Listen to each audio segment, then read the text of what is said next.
sensational stuff. Fantastic! What a strike. Incredible strike. And the Italian fans are loving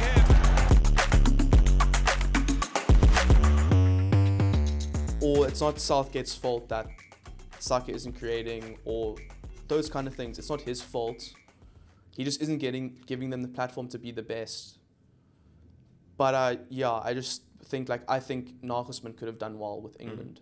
Well, to give them as an example, to give them the platform to be the best, you have to play to their strengths, right? You can't play them out of. You can play them out of position, but at least give them a chance. You've got to identify where their greater qualities are, and try and minimize their weaknesses. You've got to try and also hide their weaknesses, because now you're exposing Bellingham's weaknesses. You're exposing Trent as an example. Foden's weaknesses. Yeah. You're exposing Saka's weaknesses. Or Saka maybe just hasn't been performing well. But he also hasn't had the same impact. Well, as an example, going to Trent, I think why is Trent played in midfield? Why does he come into midfield? The number one thing is his passing range. Right. That's why. Yeah. So if you're going to do that, why, going back to the point I mentioned earlier, why are you playing 4 players ahead of him that aren't going to run into space in behind? Why are you playing 4 players ahead of him that are looking at the ball, coming to receive the ball? 4 players coming to receive the one ball. When none of them are making a run in behind, or none of them are stretching the pitch. But you could see that against Slovenia. You could see it. Kane was dropping so far deep that him and Rice were actually clashing with each other. Not clashing, but they were getting mixed up in their position. They were in the same space. And then you had no focal point up front. Yeah. No one was drifting in towards Kane's space because Kane had dropped so deep. Come in, or Bellingham also wants to come and fetch. But it's if you're going to play Trent in midfield, you have to play at least one attacker that wants to attack the space in behind. Ollie Watkins.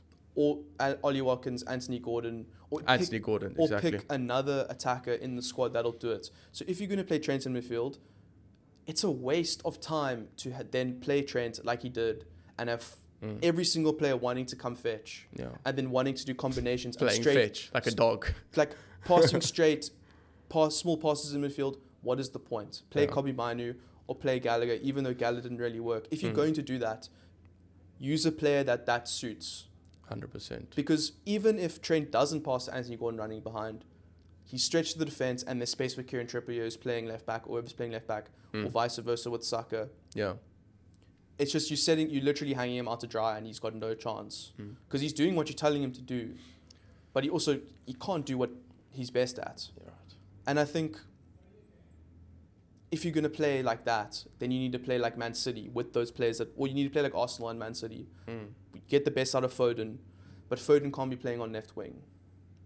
Especially with a player behind him. I don't think he can even be playing in the 10. He's not a natural 10. He's a player. He's a winger who cuts in from the right, and I'm sure that's been his position all the time. He's probably played 10 at youth level, but we've seen in that Man City system, Pep gets the best out of him from the right, cutting in on the left. That's his game. That's where he gets the goals. That's where he creates the chances. And I would take Saka out if I was Would you Southgate. put Palmer instead? I would put Foden's or Foden there? off. No, Okay. Foden's probably not going to be able to play the knockouts. So you're going to have to put Palmer there. And even that, we haven't seen him at Chelsea where he's been playing from the right. We've seen him in the 10 role, right? So what system are you... That draws me back to... But that also goes back to he's playing with what system are you going to play with? attackers that get in behind. Nicholas Jackson, for all his faults, he is one of the best at getting behind defenses and the space he creates. Yeah. Harry Kane isn't going to do that. Yeah. That's why he needs wingers that do that. He's not going to run in behind. He'll drop off, connect with the players behind him, and then start running into the box so he can get at the end of that header. But none of the attacking players that Southgate is picking are doing that. And I think that's their biggest problem. And I don't think it's as bad because they haven't lost a game. They haven't really conceded goals. Yeah. It's so close to being they're going to. But it's funny. yeah. It's funny because Southgate gets slated so much and they haven't lost a game at the Euros yet. But he's the one manager that's getting rinsed. Which is why I was saying like it's not all his fault, because at the end of the day, tournament football is just about not losing. Right. Like it's all about Exactly. If you don't just not lose, you win losing. the whole championship. Like we could say, I don't know, Portugal an amazing team, but they've lost a game. Yeah. They are vulnerable Yeah. to something. England have shown that their biggest problem is themselves. Yeah. So they can fix that. They could definitely fix that. Something. So- and that's a just team like something Italy as simple. well, a team like France as well. You know, they can fix these little problems. Portugal as well, even though they've lost a game, they can rectify it. Without wasting too much time talking about England the whole time, let's move on to the round of 16 and what we think. The first match is close to home. Close to It's home. Switzerland versus Italy. That's very close to home. I mean, And what do you Switzerland think? bordering Italy, and you know, Swiss Alps, Italian Alps. You know, it's a big rivalry there. I think it's going to be a very close game. Switzerland came off a pretty good group stage bout. You know, they beat Hungary very convincingly. Yeah, I think it 3-1. was, yeah. They drew to Scotland 1-1, and they drew to Germany 5 points. You know, they scored 4 or 5 goals. They look like a very promising team with a solid midfield duo of Xhaka and Remo Freuler. Yeah, yeah. Freuler. They've got outstanding wing backs in the same breath. You know, Dan and Doik, he's a wing back for Bologna, but he played up front against Germany and he scored a fantastic goal off the counter attack. Got a very solid back three as well, and I think Murat Yakin has got quite a nice little formula going there. You know, we spoke about identity. There, you can see identity there as well. You know, the way they build up, the way they are very aggressive in their pressing, very aggressive on the second ball in that tackle. It's fantastic football to watch because they put Germany on their toes. They put them off balance.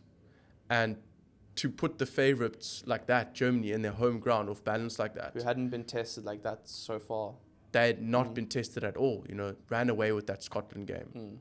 You know, 5-1, fantastic. You know, they against Hungary, they also ran away with that game. Clean sheet, 2 goals, easy.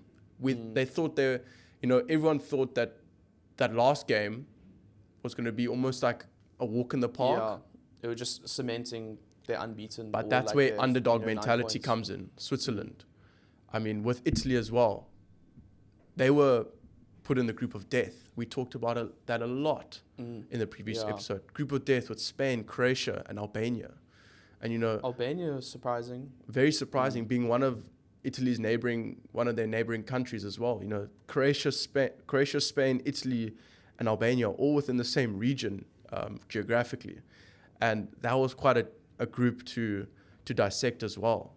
So the way Croatia went out, Yeah, that They were- Zakanyi last minute equalizer was that was crazy.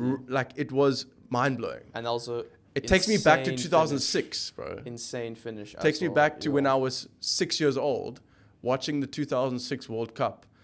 Del Piero, Gilardino, Pirlo, all those players, you know. I see a lot of that team, this team right now in 2024, comparatively to 2006. A young, up-and-coming team, but that has bite, that has intensity, that has fire, that Italian passion. You can see when they sing the national anthem, the passion, and it starts like that. Once you have that focus, that mentality from the beginning, the game, even though it might go out of favor, like it did against Croatia, you have that fire, that mentality to claw back into the game, to always fight back, to never let die,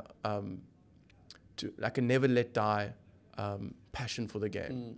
You know, they will always be contenders in big tournaments like this because of that Italian heritage, that Italian way of playing football.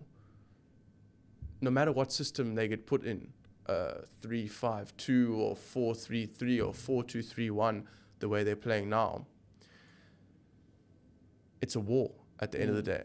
You know, you come to tournaments like this to win it, and to go as far as you can. And Italy do that every single time, especially European Championships. World Cup, different scenario. Yeah. There's a small sample size with that recently. Yeah, and you know my Italian bias. I have to go with an Italy win, but it's going to be extra time. Yeah. It's going to be an extra time, and I feel like it's going to be like a 1-1 after 90 minutes. Might Do you even go to reckon penalties. Okay. Might even go to penalties. It's going to be.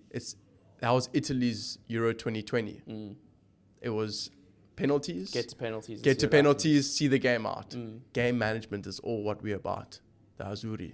That's how we are, bro. It's how we are. Your prediction: Switzerland, Italy. I also think it's going to be a really close game. Yeah. I can't replicate what you just said, but that's coming within. Yeah. That's someone with something on the line in this game. Speaking. Yeah. It's the Italian I'm passion, going to the go for, roots. I reckon, like a 1-0 Italy. I also think it'll be really tight. Could see penalties easily in this game. I actually think for most of the game, well, not most of the games, but there's a couple. It's going to be tight. I think there could be maybe three games that go to penalties in the round of 16. It hasn't been, the top teams haven't been convincing. We can't see a lot of goals. We haven't seen a lot of goals in match day 3. I mean, the last group game, I think it was mostly draws. Mostly draws, 0-0, 1-0, 1-1, a couple 1-0s. It was just, it was very underwhelming that match day. Kind of like the grey area of the tournament. Like, it's okay to not watch some of these games. Yeah. Because some of the groups are done. You know, Spain had won that group. Who even watched that Spain-Albania game? You know. I didn't. I'm be honest. I didn't. Exactly. You watched the Italy-Croatia game, right? I definitely watched that. Fantastic game, yeah. And then like the Portugal game, they already won the group. But yeah, I mean, very underwhelming. So I think that it's going to follow suit. The round of 16 are going to follow a similar suit to the last group games.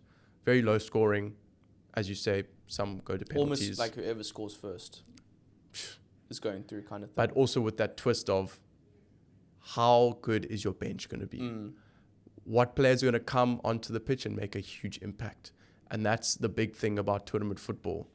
Can you innovate as a coach? Can you get, Eder from 2016? Can you get Eder from 2016? Something like that. Yeah. Like, can you get someone off the bench to score you the winner? Just a out of pocket, like out of nowhere. And winner. I think, slightly going off track again, now is the problem with Portugal, 100%. Substitutions have been terrible. I mean, we saw it.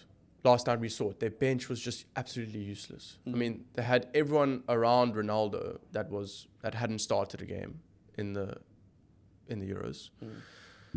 And they just looked very underwhelming. We saw them, Antonio Silva mistakes, obviously inexperienced, probably a bit nervous.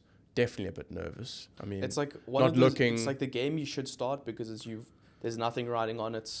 It's against one of the weaker teams. But still, it kills the momentum. But damn, he didn't take his opportunity. Yeah, he took his opportunity to start for Georgia, but not. For Portugal. It was a great assist for Kvaratskhelia. Yeah, and then another poor tackle for the penalty. Yeah, something like that. A challenge, you don't need to make that challenge in the box, especially if a young mind can obviously deviate. I can't really dive into his thinking, but heat of the moment, you're doing stupid mistakes. You're making stupid mistakes. I guess that's his inexperience coming through. And we don't know that stage. We're just talking freely. We don't know that stage. Yeah. The stage is just, it's fans, it's atmosphere, it's pressure.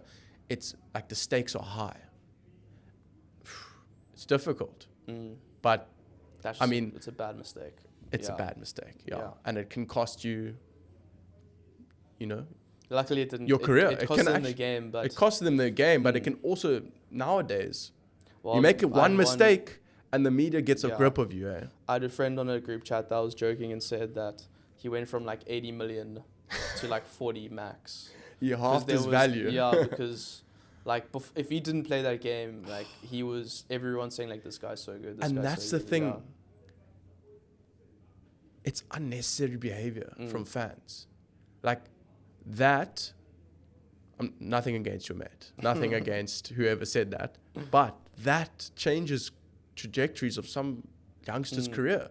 Like we'll see after this Euros whether England don't win it or not.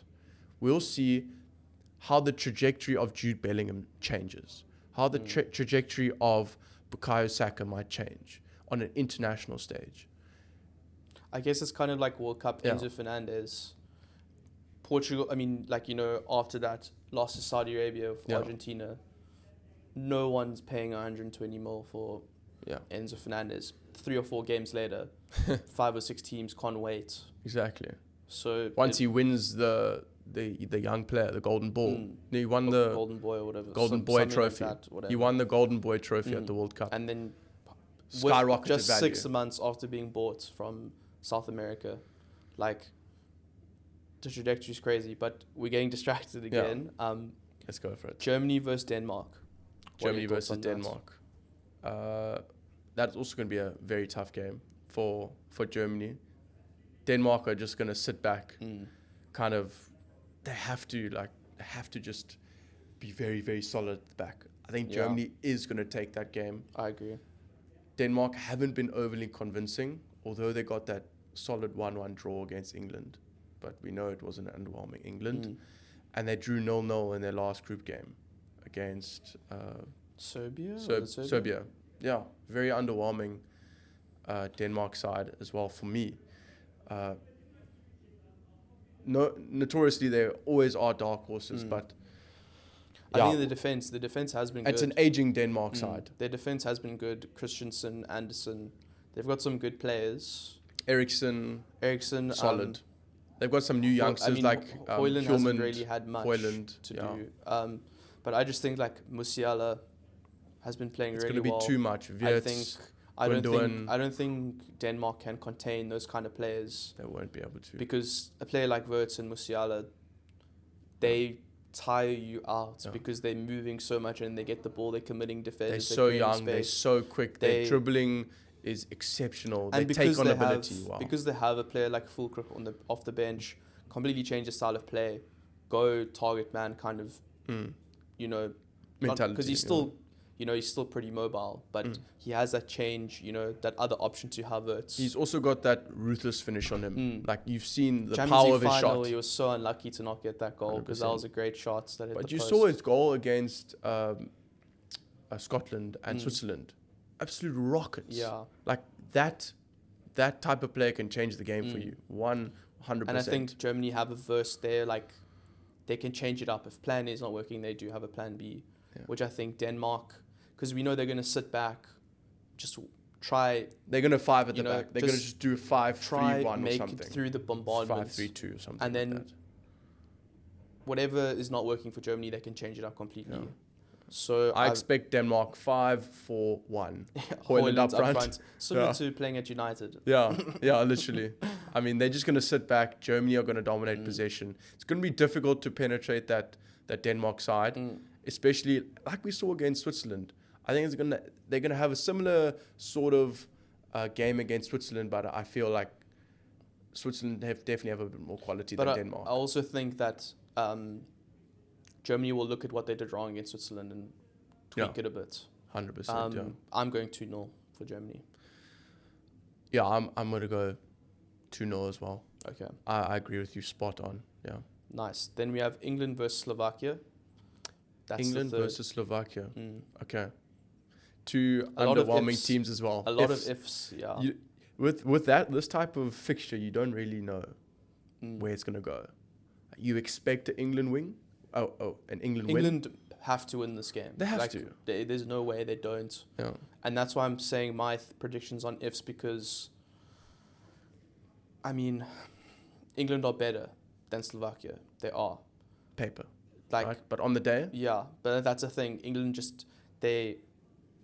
and I get they've got a couple days break now.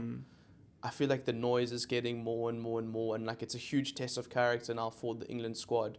And I think they've kind of dealt with it before. I mean, the noise from you is decibels, bro, about England. Huge. I mean, the previous like Euros and World Cup, they were progressing through, but I think now it's like the teams at the best it's been like Harry Kane, top scorer in Europe, like Foden Pressure. voted best player Pressure. in the Premier League, Yeah. Bellingham best player in La Liga voted, like Saka arguably best, like Arsenal's best player 100%. Like they have to beat Slovakia, Yeah. but they could also just go there But you never know. and Then have 3 shots through the 90 and then no, scrape an own goal or like No. take it to penalties or something like that. I expect some sort of own goal to happen. You know, even though amongst the no-name brands in Slovakia, they have Lobotka, Skriniar, Dubravka. They have a good Spine. kind of spine. And they're underdogs. And all the They have underdogs, nothing to lose, and England have to so lose. much pressure on them. So much. They have Yeah. everything to lose. England, Slovakia have nothing to lose. They've already upset Belgium.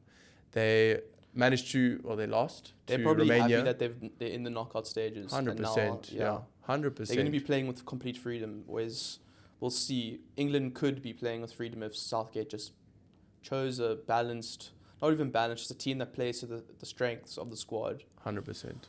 Balanced and playing to the strengths of your players. So you're going a little 1-0 for I'm going to England go there. England on penalties. England on penalties. I'm going to go 1-1. 1-1. And then England are just going to get like a stupid own goal at the end, like 2-1. Yeah. Like they don't deserve it, but I they'll think just get Slovakia through. actually might score first, Okay. honestly. I think if Slovakia score first, that could like That could change the England trajectory. England could crumble. They could. Like I genuinely think they could because they haven't gone down in the tournament. Yeah. They haven't. They haven't gone down 1-0. Yeah. They really, I think If they had to we've go spoken a down lot. 1-0, it would just be I think it's game over because I think Slovakia can hold on to a lead 100%. Like We saw what they did against Belgium. 1-0 up and they just hold. Boom. okay, next we have Spain versus Georgia, which I think will be the most exciting game of the round of 16. 100%. Just because similar to what we mentioned with Slovakia, Georgia have absolutely nothing to lose. But also Georgia play attractive football as well. We saw yesterday how they keep possession when Portugal just didn't have a firm grip of the game. But it's not going to be like that against Spain. They're not going to have a firm grip of the game. They're not going to be able to control possession. So they're just going to have to play on the counter-attack. And they've got those players, Kvaratskhelia, they've got Mikhail Tatsa, and all the other no-name brands, Gojko Yashvili, Mamadashvili, their star goalkeeper, who's made the most number of saves in the Euros. He's been so clutch. Like it's actually crazy. And he's being linked with a move away from Valencia, so he's going to leave. I think Probably they about said- 40, and they said, 45 million price Newcastle tag. was interested. I think That'll be a good Juve signing. were Yeah. interested at one point. Juve, yeah. I don't know where he's going to end up. No, Juve signed De Gregorio, but I think Gregorio, before yeah. they were interested in, but he's too expensive or something. 45 million, 50 million is pretty expensive for a keeper. Especially nowadays. for like, no disrespect, a Georgian goalkeeper. It's Yeah. like countries definitely have premiums on their names. 100%. Like 100%. that's crazy money. It's Yeah. crazy money, 100%. And especially him being a steal on fantasy. Yes, what was he like 4.5 or something? 4.5, yeah. We'll see. We'll speak about that. Speak about it later. Yeah. But- I think Spain will win this game. 'cause But I not think, convincingly. I I don't think think so. they will. It'll be a great game because it will be Spain dominant, testing Georgia a lot, but they have the clinical edge that Portugal don't. Yeah. They've been scoring goals. Yeah. They have exciting players like Yamal and Nico Williams. Yeah. They have a player like Morata that can finish. Yeah. They have Fabian Ruiz. They have threats throughout the pitch. And most notably, they have Rodri. And yeah, the whole man- and the play, yeah. every single phase of play will go through Rodri. Solid defense, And I could it see depends him, who they start with Lenormand. They're going to do Nacho or Laporte. Are they going to play Cucurella and Carvajal? Probably. I think Cucurella will come back. Cucurella has been solid. He's regen. Yeah, Regen the new at man. Chelsea. He's a new man. Yeah, he's a new man. I think also though, Rodri is so important because Portugal, Kvaratskhelia, like so many times getting the ball in midfield under pressure, beating 3 or 4 players. Rodri doesn't care. He will kick him, get the yellow, 100%. and he will play perfectly. Or It he'll doesn't just phase him. he'll just read the game and read all the Yeah. interceptions and Like Rodri's his mentality is so ridiculous. Like He could get a yellow card in the first 30 seconds and play a perfect 90. 100%. Like, and yeah, their important. rotations as well, their positional rotations are so fluid within their team. Everyone can play anywhere. You'll see Rodri advancing forward. You'll see Pedri dropping to the 6. You'll see Correa going to left wing. You'll see Nico dropping a bit deeper. Yamal tucking inside. And then when he does, Correa overlapping. Carvajal will overlap. Yamal will tuck inside. Nutmeg a few players. Going back to England, how you wish England played, because I think they could. I'm okay with how England play. Yeah. Okay. What do you rate? 2-0. I think 2-0 Spain. Yeah. Maybe 2-1. Maybe 2-1, but I think 2-0. Yeah, I'm going 3-0. 3-0 Spain. Okay. It's convincing. But for it'll me. be an exciting. It'll be an exciting game. Like Georgia won't give up. It'll be be high like- paced, high intensity. What was the Turkey? It'll be like Turkey Georgia, where Georgia lost 3-0. They lost 3-1. Was it 3-1? But Yeah. like, they didn't get dominated at all. Yeah. It went from like being borderline 2-2, or Georgia went to 3-1. It's end to end. Yeah. And it won't be Okay, end to end, yeah. I don't think. Maybe in the last 10 minutes. Yeah. No, I think Spain are good at stopping that. What's it called? transition. Yeah, they're good at it. They're good at by not just controlling the ball, but they don't mess around. Like they'll stop a counter. They have don't good care. cover Yeah. in their positions. They've got players who track back Yeah. and are not lazy, Yeah. like Bellingham. Yeah, exactly. Next, France, Belgium. On paper, this should be, Equal. the best quarterfinal because it's two of the heavy hitters in the competition. But it is going to be pup. It is going to be not a great watch. It's like going to be a France-Netherlands, 0-0.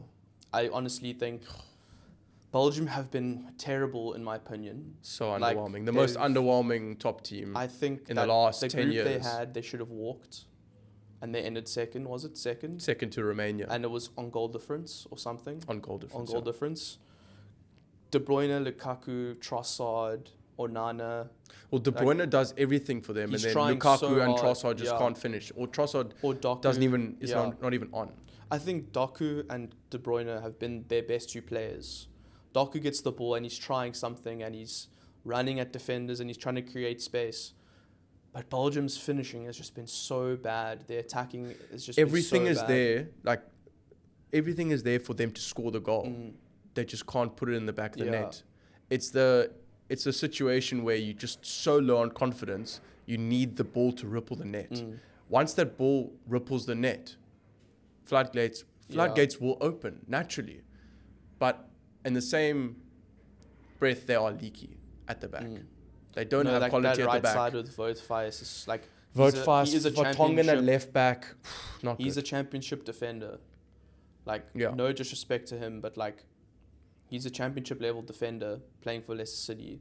Right. Even when he was in the Prem with Leicester, like he was exposed. Very. Like I can just imagine Mbappe 1-on-1 with him, and it's just going to be rinsed. like. Thing is, I don't even know if France will score that many goals. I just know that I think it'll be like a 1-0 Mm. to France. because France are also facing similar goal. I mean, Mbappe's back. and Goal he should be, imbalances or just team imbalances, yeah. and I think they've got a Yeah. very solid defense, Yeah. France. Extremely solid. They've kept 2 clean sheets, yeah, right? It was 2 clean sheets. yes, yeah, Two clean sheets and they conceded one. and they I think. conceded a penalty against Yeah, Poland, yeah. unluckily. But I think it's going to be like a 1-0 to France. Mm. France will go through, 100%. Agreed. Belgium just don't have that quality. De Bruyne might just score an absolute rocket Yeah. from 30 yards. You He's never going to know. have to take it into his own hands if anything. No, you'll have to. Yeah. You'll have to. And there's no discounting the quality that Belgium do have. It's just, are they going to pitch up against France? And if they haven't pitched up for the last 3 group games, I don't think they will. Because it's like Belgium don't click, they lose. France don't click, they can still win 1-0. 100%. Next, we have Portugal versus Slovenia. Portugal your versus thoughts on Slovenia. that? Oh, Slovenia, another one that's nothing to lose. Mm. They came one of the third best One of the placements in their 4 group. third place teams, yeah. One of the 4 best third place teams. I always get that wrong. I always manage to stuff that up. And they caused England problems last match, as I say. You're only as good as your last match. And Slovenia were flippin' quality. I mean, I'm bringing in a defender into my fantasy from Slovenia. And I think they're gonna do well defensively. I think, as we say, we're talking about Portugal so much. It's going to be like, how are they going to draw out the opposition to find that space, to find that penetrative pass, to find that extra level of quality. You know, they're going to bring back Cancelo into the squad, Pepe. They're going to bring back Nuno Mendes, Ruben Diaz. They'll bring all of them back. Bernardo Silva, Leao, Vitinha back in. And how can they supply Ronaldo is the question we've been asking. I think Ronaldo should start this game, though. Yeah. I think that this is the type of team that he should start against. And I feel like he can get a goal against Slovenia. 100%. 100%. I think it will be close, though, but I'm going for 1-0 Portugal. 1-0 Portugal. I think it's going to be an extra timer and potentially penalties. Okay. I'm going to go extra time, Portugal to win 2-1 in extra time. Yeah. Like someone coming off the bench, like their first game.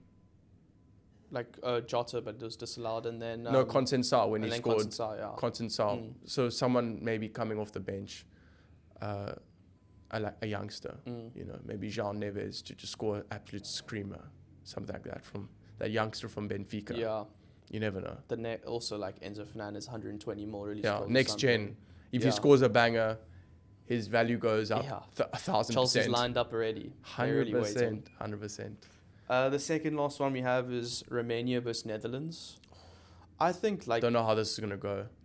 I think Netherlands this is gonna be a tough game for them because Romania top their group. Like all of these like Romania, Slovenia, Georgia, Slovakia.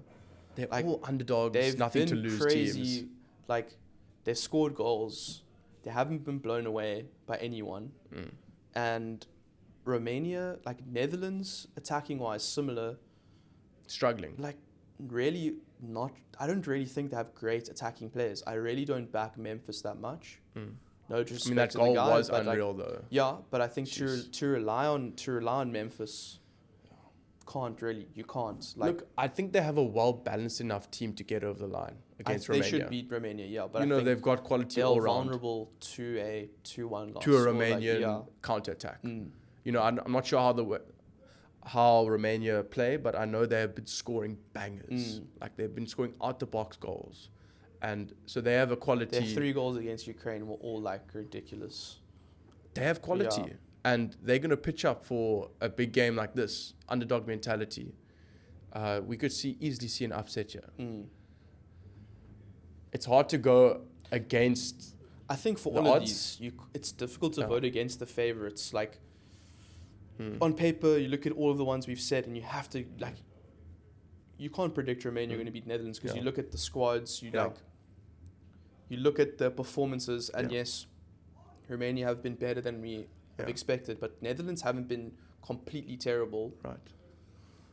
I'm going to go for a 2-1 Netherlands, but I think that this will be probably the hardest fought win for Netherlands. I'm going to be similar to you. I think a Wout Weghorst is just going to come on at the end and score the winner. It's going to be 1-0. Yeah, after extra time. Okay. Wout Weghorst winner. Then the final in round of 16, Austria versus Turkey. I think this is going to be similar to Spain versus Georgia, where this is just going to be all out attack. From Austria. Absolute chaos. End to end. Yeah. But I think Austria are going to dominate Turkey. Turkey have been fragile. But Turkey had that chaotic factor about them. Czech Republic were awful. Just look at it. Czech Republic, they were the worst team, I think, in this Euros. And they only won from a 90th minute winner to Turkey. They got pumped by Portugal. So many mistakes in them. We see how they rotated keepers. Was on a knife edge. They won that through quality of Arda Güler. But also, reliant on a lot of youngsters. Çalhanoğlu scored an absolute banger against... Who did they play last match? Czech Republic? Czech Republic, yeah. Absolute banger. So there's quality there, but I think there's not overall quality throughout that team. They haven't gelled quite like Austria have gelled. And Austria just, system looks nailed. Nailed They know down. exactly how they're going to play. Like Even though intelligent they're coach. missing so many players with injuries. Like no Alaba is huge for Austria. You can see Ralph Rangnick is so intellectual, so technical, and to the T in his planning. You can see that. I think they might even go towards the semis, because the way they've lined up their pathway, it's. I think they should. They should. I reckon this will be 3-1 to Austria. I think it's going to be the biggest gap in scoreline. Because I just think probably Austria by 2-goal margin. Yeah, I'm saying 2-0 convincing for Austria. Okay. I don't think Turkey will score. Yeah. Sweet. Yeah. So I think that's it. Should I just end it here? Yeah. End it Okay. here? So, how should I just be like? Thank you so much for watching, guys, or something. Or Yeah. like- So yeah. So Dylan, so who we got going through to the So the we have put quarterfinals? through Italy, Germany, England, Spain, France, Portugal, Netherlands, and Austria. So pretty much 8 of the favorites, none of the underdogs. So no surprises, but you never know. we have there mentioned might be that's surprises. The biggest surprises I think we say will probably be. We said the top ones are Switzerland, Romania, and maybe Slovakia. We said those are the 3 potential upsets. Yeah. But I think that's pretty much it. I think we're in for a Yeah. big surprise in this round of 16. I don't know. I just have a feeling. Yeah, I you can't predict it. I just have a feeling. Going by what's happened in the competition, I think that like this is the underdogs tournament, so Italy have a chance. I think this is a perfect way to end it. Yeah. Thanks for watching, guys, and stay tuned for more content that's coming soon.